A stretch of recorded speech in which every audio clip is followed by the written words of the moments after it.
গোপালগঞ্জে বাঙ্গির দাম না পেয়ে লোকসান গুনছেন কৃষকরা। ফলে ঋণ শোধ আর সংসার চালানো নিয়ে দুশ্চিন্তায় পড়েছেন তারা। তবে কৃষি বিভাগের দাবি লোকসান নয়, লাভের পরিমাণ কম। গোপালগঞ্জ থেকে সজীব বিশ্বাসের পাঠানো তথ্য ছবিতে ডেস্ক রিপোর্ট। গোপালগঞ্জের কোটালীপাড়া উপজেলার কলাবাড়ি গ্রামের স্মৃতি অধিকারী গত বছর বাঙ্গি চাষ করে লাভবান হওয়ায় এবছরও ৬ বিঘা জমিতে চাষ করেছিলেন। তবে দাম না পাওয়ায় এখন তিনি দুশ্চিন্তায়। কিভাবে শোধ করবেন ঋণ, কিভাবে চলবে সংসার। ঋণ দেনা কেমন শোধাবো বুঝতে পারছি না, ঘরে চাউলও নাই। শুধু স্মৃতি অধিকারী নয়, এমন অবস্থা এ এলাকার অনেক কৃষকের। ব্রেকফাস্ট, টিফিন কিংবা স্ন্যাক টাইমে মজাদার আয়োজন মানে অল টাইম ব্রেড। মৌসুমের শুরুতে ঋণ নিয়ে বাঙ্গি চাষ করেন তারা। তবে সময় মতো বৃষ্টি না হয় ভালো ফলন হয়নি। গত বছর যেখানে ১০০ বাঙ্গি ১০,০০০ টাকায় বিক্রি করেছেন, এবছর তা কমে দাঁড়িয়েছে মাত্র ২,৫০০ থেকে ৩,০০০ টাকা।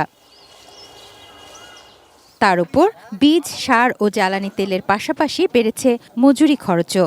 যেখানে ১ বিঘা জমিতে বাঙ্গি চাষে খরচ হয়েছে ১৫,০০০ টাকা, সেখানে বিক্রি করে পাচ্ছেন মাত্র ৬ থেকে ৭,০০০ টাকা। কিষাণ ছাড়া তো চলা যায় না, নিজেরা খাটগে তো পারা যায় না। এখন ওই যে সার ওষুধে যে দাম, ফসল হয় না, সেই পয়সা উঠে না। 4 গামলা বাংরি 250 টাকা বেচছি, তাতে পুরো লস। ব্যানে আছি, ব্যান ভাড়া দেওয়া লাগছে 200 টাকা, বাংরি 50 টাকা করেও কয় না। গতবারের চেয়ে বাজারে দাম কিছুটা কম হলেও লোকসান হচ্ছে না, দাবি কৃষি বিভাগের। 1 হেক্টর জমিতে প্রায় 30 টন ফলন হয়। প্রতি কেজি বাঙ্গি যদি আমি অ্যাভারেজ 15 থেকে 20 টাকা কৃষক লেভেলে দাম হিসাব করি, তাহলে যে উৎপাদন হয় তাতে 5.5 লক্ষ টাকার মতো কৃষকের হেক্টর প্রতি আয় হয়।